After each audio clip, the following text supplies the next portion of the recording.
Alhamdulillahirabbil alamin wa bihi nasta'inu ala umuri dunya waddin.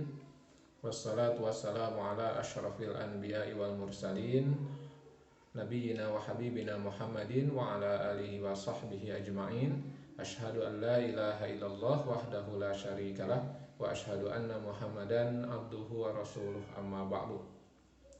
Alhamdulillah kita bisa bertemu kembali dalam perkuliahan pendidikan sejarah kebudayaan Islam di Madrasah Ibtidaiyah. Insyaallah materi yang akan disampaikan saat ini adalah tentang pengembangan materi pembelajaran.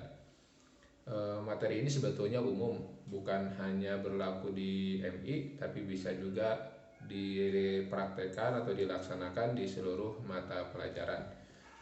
Intinya bahwa untuk kita lancar dalam mengajar, kita membutuhkan yang namanya materi. Materi pembelajaran itu sangat penting karena mana mungkin kita bisa mengajar tanpa ada materi pengajarannya. Walaupun tentu dalam pendidikan secara umum yang materi pembelajaran ini derajatnya atau tingkatnya ada di bawah ruhul asatid atau ruhul mudarris, di bawah guru dan di bawah semangat guru. Jadi kan ada ungkapan yang mengatakan bahwa materi itu penting, tapi yang penting adalah metodenya. Metode itu penting, tapi yang paling penting adalah gurunya. Dan guru itu penting, tapi ada yang lebih penting, yaitu ruhul mudarris, semangat gurunya. Nah, materi yang akan disampaikan dalam suatu mata pelajaran ya penting untuk dikembangkan sehingga ya guru jelas menyampaikan sesuatu untuk mencapai SKL atau standar kompetensi lulusan. Jadi kan untuk sampai kepada standar yang diinginkan dari pendidikan itu hasilnya seperti apa, maka tentu ada materi yang harus disampaikan.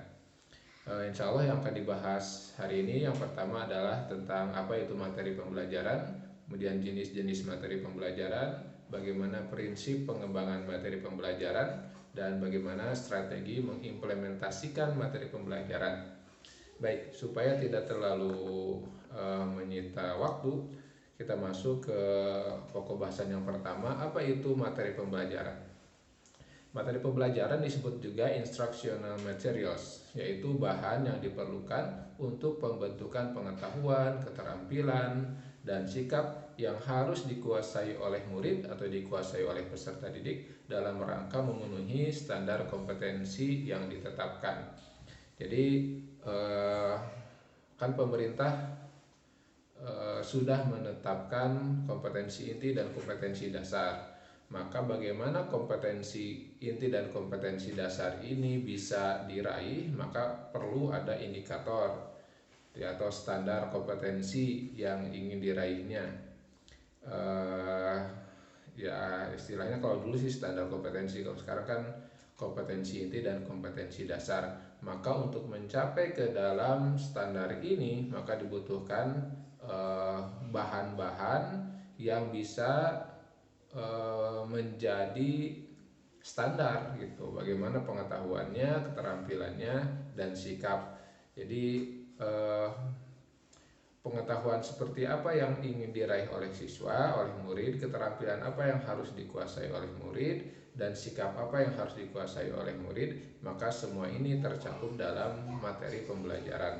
Jadi materi pembelajaran adalah bahannya untuk mencapai kepada pengetahuan, keterampilan, dan sikap ini. Materi pembelajaran menempati posisi yang sangat penting dari keseluruhan kurikulum karena seperti tadi disampaikan bagaimana mungkin standar kompetensi itu bisa diraih tanpa ada bahan yang akan diajarkan. Nah, yang harus dipersiapkan agar pelaksanaan pembelajaran dapat mencapai sasaran adalah ya materi ini. Jadi sasaran yang ingin diraihnya seperti apa itu tercakup dalam materi pembelajaran.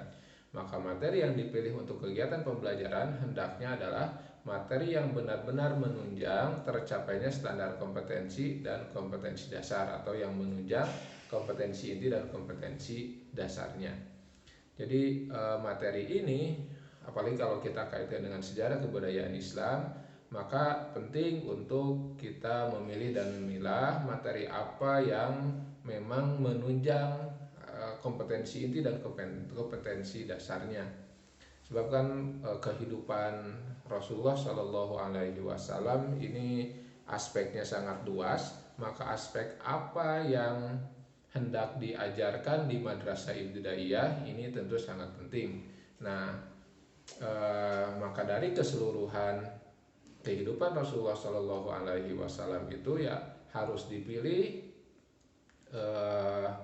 peristiwa-peristiwa, data-data, fakta-fakta yang menunjang KI dan KD-nya. Jangan sampai memang isinya sejarah Rasulullah misalnya, tetapi tidak nyambung dengan KI dan KD-nya, maka ini tentu tidak cocok gitu ya. Jadi materi itu harus menunjang secara langsung gitu ya, tercapainya kompetensi inti dan kompetensi dasar yang diinginkan. Jadi kalau misalnya kompetensi inti, kompetensi dasar atau sasaran yang ingin dicapai dalam pembelajaran SKI adalah paradigmanya karakter, maka kisah-kisah atau episode-episode kehidupan Rasulullah yang mana yang harus disampaikan, maka hal ini tentu harus mampu meraih KIKD tersebut. Jangan sampai kisah yang disampaikan tidak nyambung begitu. Walaupun ya waktu dilihat dari hikmah sih sebetulnya ya ada saja hikmah ya, kita semakin mengenal Rasulullah dalam kehidupannya, tetapi kalau tidak nyambung secara langsung dengan kompetensi inti, kompetensi dasar, maka ini tentu sangat disayangkan, karena murid menjadi bertumpuk gitu ya pengetahuan tanpa tanpa bisa mempraktekannya, atau pengetahuan yang mungkin tidak menunjang langsung, bukan tidak berguna tapi tidak menunjang langsung KI dan KD-nya. Jadi bisa jadi mungkin materi tersebut disampaikan bukan di level madrasah ibtidaiyah. Jadi sekali lagi bukan tidak penting, tetapi tepat tidak disampaikan di waktu tersebut. Jangan sampai mubazir gitu, disampaikan tetapi tidak atau belum waktunya. Sebab ya pelajaran itu kan harus disampaikan tepat pada waktunya, pada masa siswa mampu memahami dan mengamalkannya. Jangan sampai disampaikan tetapi hanya jadi bahan pengetahuan saja, dalam prakteknya sulit untuk dilaksanakan misalnya. Kemudian jenis-jenis materi pembelajaran. Nah, materi pembelajaran itu kan ada beberapa jenis. Nah, nanti untuk yang cocok tepat di madrasah ibtidaiyah dalam pembelajaran SKI tentu bisa dipilih materi yang seperti apa yang tepatnya. Yang pertama, materi itu ada yang sifatnya atau bentuknya fakta.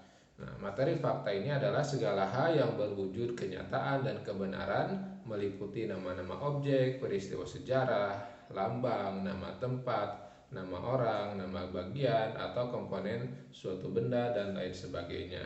Nah, kita kalau melihat aspek ini tentu mayoritas materi pembelajaran sejarah kebudayaan Islam itu ya fakta, sesuatu yang benar-benar terjadi, jadi bukan dongeng, fakta, bahkan meliputi nama-nama objek, nama-nama orang, peristiwa bersejarah. Nah, ini semua terkait dengan SKI. Jadi SKI ini memang lebih banyak materinya adalah fakta, tapi tidak menutup bahwa bisa jadi juga ada bentuk-bentuk materi yang lain. Nah, jadi mata pelajaran sejarah secara umum juga khusus misalnya sejarah kebudayaan Islam atau sejarah kehidupan Rasulullah Shallallahu Alaihi Wasallam, maka itu mayoritas bersifat fakta. Kemudian yang kedua, materi pembelajaran juga ada yang bentuknya konsep. Konsep adalah segala yang berwujud pengertian-pengertian baru yang bisa timbul sebagai hasil pemikiran, meliputi definisi, pengertian, ciri khusus, hakikat, inti, isi, dan sebagainya. Misalnya kalau kita ngambil contoh pembelajaran SKI, ada misalnya fakta peristiwa hijrah Rasulullah Shallallahu Alaihi Wasallam. Maka hijrah Rasulullah Shallallahu Alaihi Wasallam di sana kan mengandung nama-nama siapa tokohnya, kemudian tempatnya dari mana, hijrahnya sampai ke mana, siapa yang menemani Rasulullah, kemudian Rasulullah ketika hijrah singgah dulu di mana dan lain-lain, maka itu masuknya jenis materi fakta. Lalu materi konsepnya yang seperti apa? Misalnya hijrah, kalau dalam kisah hidup Rasulullah hijrah itu, maka yang termasuk materi konsep adalah konsep hijrah itu sendiri. Apa sih itu hijrah? Hijrah itu apa? Nah, itu konsep. Dan itu kan harus disampaikan kepada murid. Nah, ini namanya konsep. Hijrah itu adalah berpindahnya seseorang dari satu tempat ke tempat yang lain misalnya. Itu namanya konsep, bukan fakta. Di fakta itu peristiwa yang terjadinya, sedangkan konsep adalah meliputi definisi, ciri khusus, dan lain-lain. Atau misalnya kita ambil contoh peristiwa Isra Mi'raj Rasulullah Shallallahu Alaihi Wasallam. Nah, itu fakta yang terjadi. Rasulullah Shallallahu Alaihi Wasallam melakukan Isra dari Mekah ke Baitul Maqdis di Palestina, kemudian Mi'raj ke Sidratul Muntaha, ke langit ketujuh. Di sana bertemu dengan para nabi, bertemu dengan Allah Subhanahu wa taala, dan lain-lain. Nah, itu faktanya, materi fakta. Sedangkan materi konsepnya misalnya apa Isra itu, apa Mi'raj itu. Kemudian misalnya dalam kisah Isra Mi'raj itu Rasulullah menerima perintah kewajiban sholat 5 waktu, maka materi konsepnya adalah apa itu sholat misalnya. Atau kita ambil contoh yang lain, misalnya peristiwa Abu Bakar memerangi orang yang menolak, orang-orang kaum-kaum yang menolak bayar zakat. Itu faktanya, fakta atau peristiwa yang terjadinya meliputi tokoh-tokoh gitu ya, alur sejarahnya dan lain-lain. Maka yang terkait dengan konsepnya, apa itu zakat misalnya. Zakat itu apa, pengertiannya seperti apa, kenapa zakat itu sifatnya hukumnya wajib, kenapa orang yang mau nolak membayar zakat sampai diperangi. Nah, ini namanya konsep. Selanjutnya, materi pembelajaran juga ada yang sifatnya prinsip. Nah, prinsip itu adalah hal-hal utama, hal-hal pokok, dan memiliki posisi terpenting, meliputi dalil, rumus, adagium, postulat, paradigma, teorema, serta hubungan antara konsep yang menggambarkan implikasi sebab akibat. Kalau dalam materi fisika misalnya ada hukum Newton, yaitu tentang gerak, hukum Newton 1, hukum Newton 2, hukum gaya, dan lain-lain. Nah, maka kalau dalam SKI misalnya ya materi-materi yang prinsip ini, misalnya tadi misalnya permasalahan dalam kisah Isra Mi'raj, ada yang disebut sholat. Apa itu sholat? Bagaimana hukumnya sholat? Kemudian dalil wajibnya sholat seperti apa? Nah, itu disebutnya materi prinsip.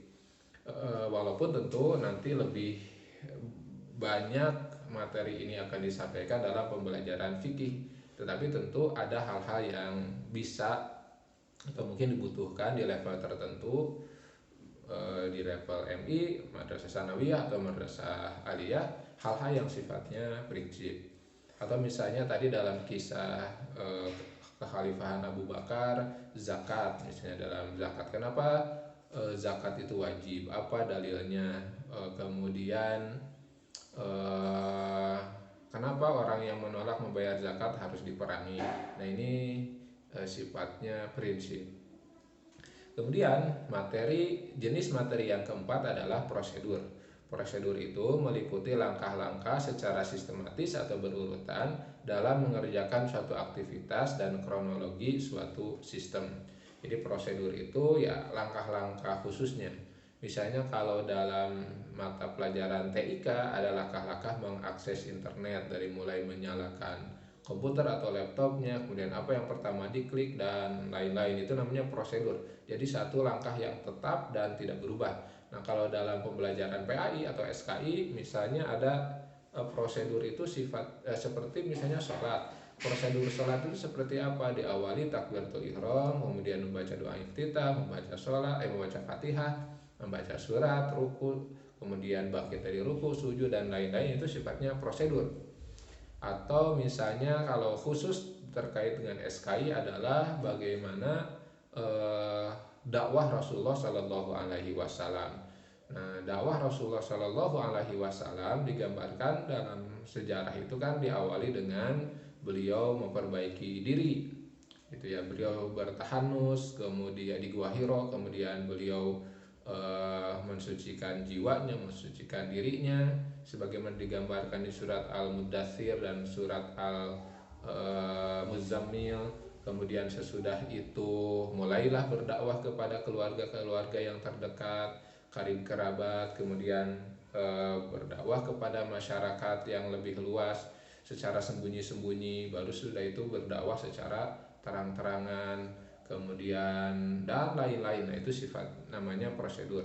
Jadi dalam dakwah ada prosedurnya misalnya.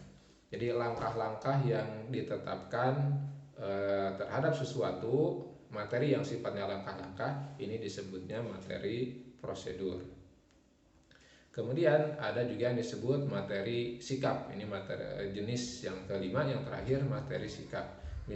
Materi sikap itu adalah materi yang sifatnya nilai yang merupakan hasil belajar aspek afektif. Jadi ya sikap.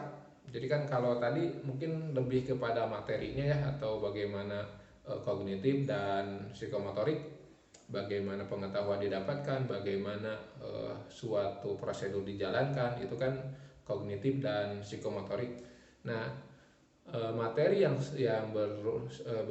berjenis materi sikap adalah materi yang mengharapkan hasil belajar secara afektif, misalnya nilai kejujuran, nilai kasih sayang, tolong menolong, semangat, dan lain-lain.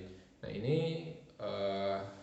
dan ini juga sebetulnya kalau kita lihat di mata pelajaran SKI. Jadi bukan hanya sampai ke materi tadi misalnya hanya sekedar pengetahuan, atau hanya sekedar konsep, bukan hanya fakta, bukan hanya konsep, bukan hanya prinsip, prosedur, tetapi dalam mata pelajaran SKI ini ya tentu harus sampai kepada nilainya. Karena seperti disampaikan di pertemuan sebelumnya, bahwa paradigma pembelajaran SKI itu harus sampai kepada pembentukan akhlakul karimah, pembentukan karakter, sebagaimana Rasul sendiri menyampaikan, dan ini menjadi inti dari SKI, yaitu laqad kana lakum fi Rasulillah uswatun hasanah. Dalam ayat Al-Quran dikatakan seperti itu. Sungguh di dalam diri Rasulullah ada uswah hasanah, teladan yang baik. Nah, itu jenis-jenis materi pembelajaran. Jadi ada fakta, konsep, prinsip, prosedur, dan sikap. Kemudian bagaimana mengembangkan materi pembelajaran?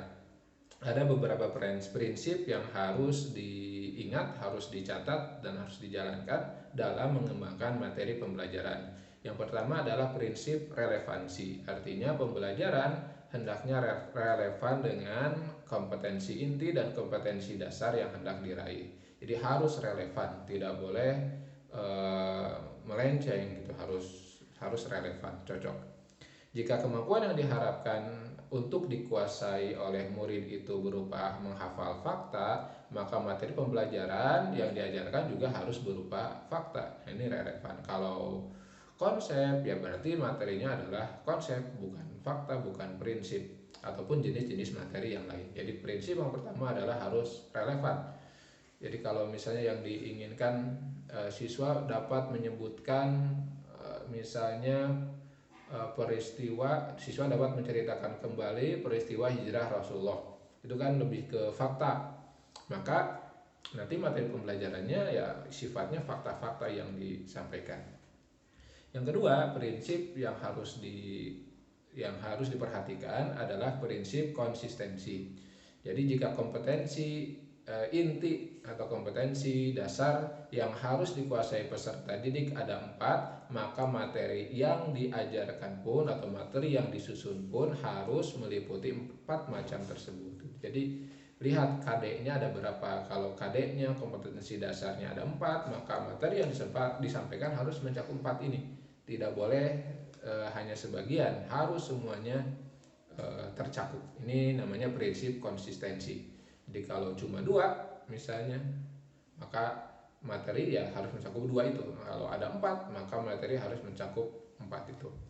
Yang ketiga, prinsip yang ketiga adalah prinsip kecukupan. Artinya materi yang diajarkan hendaknya cukup memadai dalam membantu peserta didik menguasai kompetensi dasar yang diajarkan. Jadi tidak boleh terlalu sedikit, juga tidak boleh terlalu banyak. Kalau dalam ilmu mantik disebutnya mungkin jami dan mani gitu ya, dalam prinsip membuat takrif. Jadi harus cukup. Jadi prinsipnya cukup. Tidak boleh terlalu sedikit, tidak boleh terlalu banyak. Nah, maka apalagi ini di madrasah ibtidaiyah tentu kalau terlalu banyak ini bermasalah. Kalau terlalu banyak ya terlalu banyak yang harus dihafalkan, dibaca, padahal kan mereka baru mengenal membaca dan menulis kan di kelas 3 itu. Jadi prinsip yang ketiga adalah harus cukup, tidak boleh terlalu luas, tidak boleh juga terlalu sedikit. Dalam menentukan cakupan atau ruang lingkup materi, maka maka harus diperhatikan apakah materinya itu berupa aspek apa saja ya. Apakah aspek kognitif yang meliputi fakta, konsep, prinsip, prosedur, atau aspek afektif, atau aspek psikomotorik. Nah, nanti diperhatikan di sini keluasan dan kedalaman materinya. Selanjutnya, jadi itu tadi prinsip-prinsip. Nah, selanjutnya pendekatan untuk menentukan urutan materi pembelajaran. Ya, jadi ini jenis-jenis pendekatan untuk menentukan urutan materi pembelajaran. Nah, ada beberapa pendekatan. Pendekatan yang pertama pendekatan prosedural. Nah, pendekatan prosedural ini adalah urutan materi pembelajaran secara prosedural, menggambarkan langkah-langkah secara runut sesuai dengan langkah-langkah melaksanakan suatu tugas. Misalnya langkah-langkah, contoh yang tadi langkah-langkah langkah-langkah menyalakan internet, atau misalnya langkah-langkah hijrah, langkah-langkah atau cara-cara ya prosedur pelaksanaan sholat atau wudhu misalnya. Maka pendekatan materi itu ya bisa diantaranya dengan pendekatan ini, pendekatan prosedural. Tentu ini terkait dengan kaidah KD-nya nanti. Kemudian ada juga pendekatan yang sifatnya hierarkis. Nah, urutan materi pembelajaran secara hierarkis menggambarkan urutan yang bersifat berjenjang dari bawah ke atas atau sebaliknya dari atas ke bawah. Materi sebelumnya harus dipelajari terlebih dahulu sebagai prasyarat untuk mempelajari materi berikutnya. Nah, ini pendekatan hierarkis.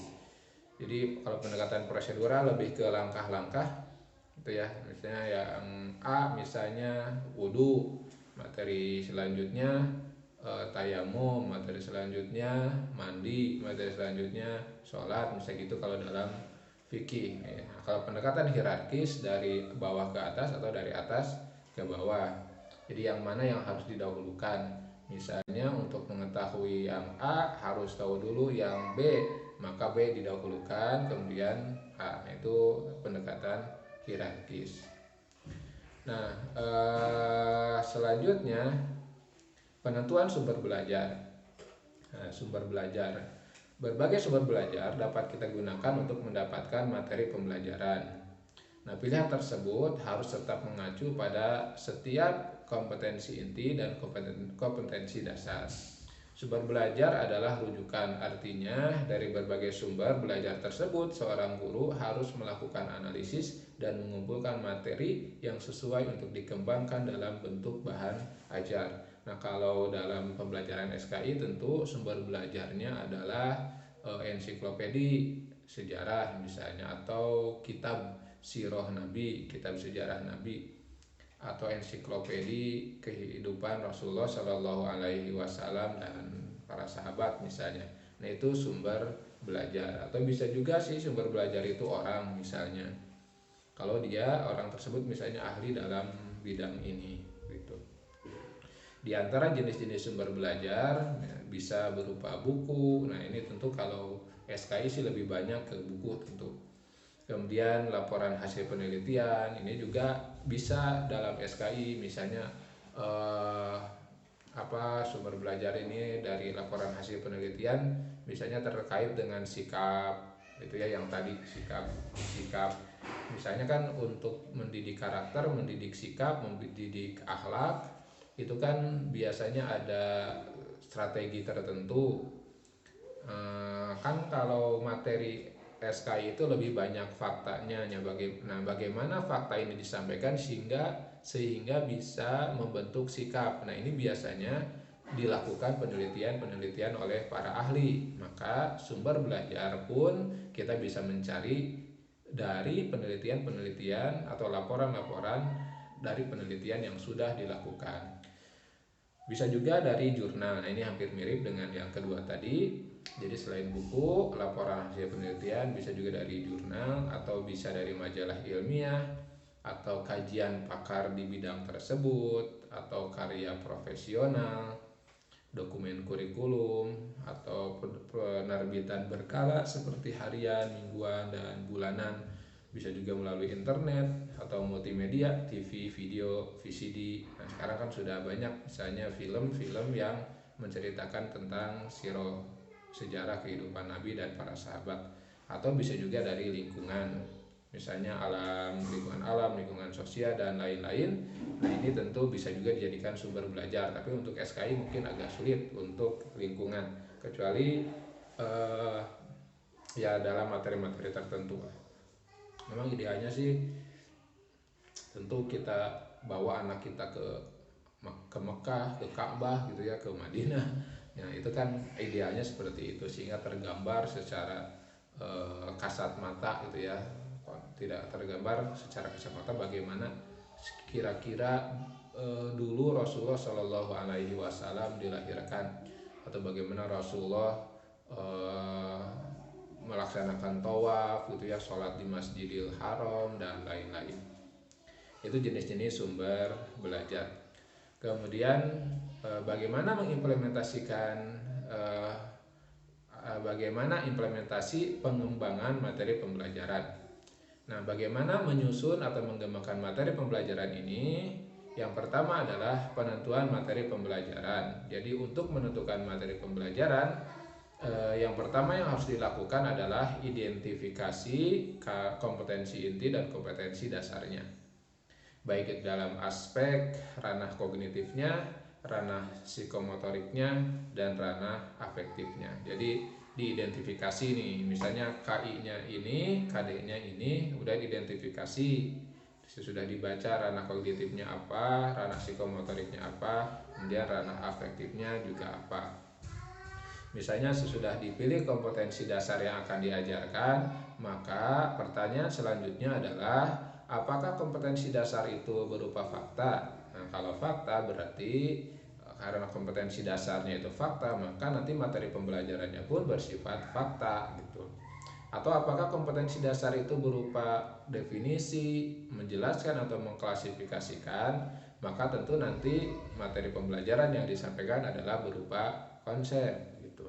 Atau misalnya kompetensi dasar ini berupa menjelaskan hubungan atau dari berbagai konsep atau sebab akibat, maka tentu ini materi yang dikembangkan adalah sifatnya prinsip.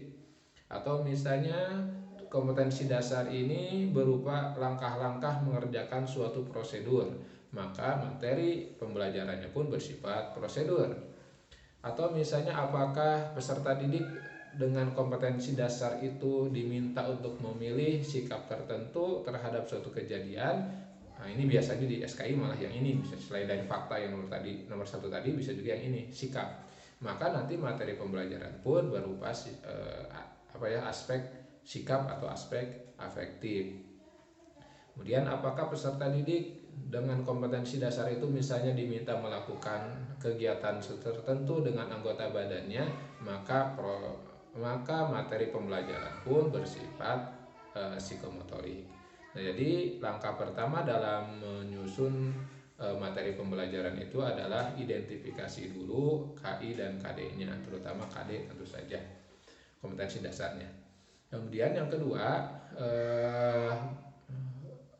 sesudah KI-KD-nya diidentifikasi, kemudian kita cari misalnya sumber bahannya, maka kita tentukan juga ini penyampaiannya mau seperti apa, mau secara simultan, secara keseluruhan, serentak, atau secara suksesif. Jadi penyampaian itu ada dua jenis, ada penyampaian yang simultan, seluruhnya disampaikan, ada yang sifatnya suksesif, satu demi satu, selesai yang satu maka baru ke yang lain. Nah biasanya sih kalau dalam SKI sih simultan biasanya, walaupun dalam aspek tertentu bisa jadi suksesif tergantung kompetensi dasar yang diinginkannya apa. Kemudian bagaimana menyampaikan jenis-jenis materi pembelajaran. Ya, jadi kalau jenisnya fakta, maka langkah-langkah untuk menyampaikan materi pembelajaran itu ya sajikan faktanya, berikan bantuan untuk materi yang harus dihafal. Kemudian usahakan nanti dibuat soal-soal untuk mengingat kembali, mereview dan lain-lain. Kemudian kalau berupa konsep, maka langkah-langkahnya sajikan konsepnya, kemudian berikan bantuan materi itu dalam bentuk inti, ciri pokok, dan bukan contoh. Kemudian sesudah itu dikasih latihan-latihan supaya bisa melaksanakan atau supaya bisa membandingkan, mengklasifikasi, menentukan ciri-ciri dan lain-lain.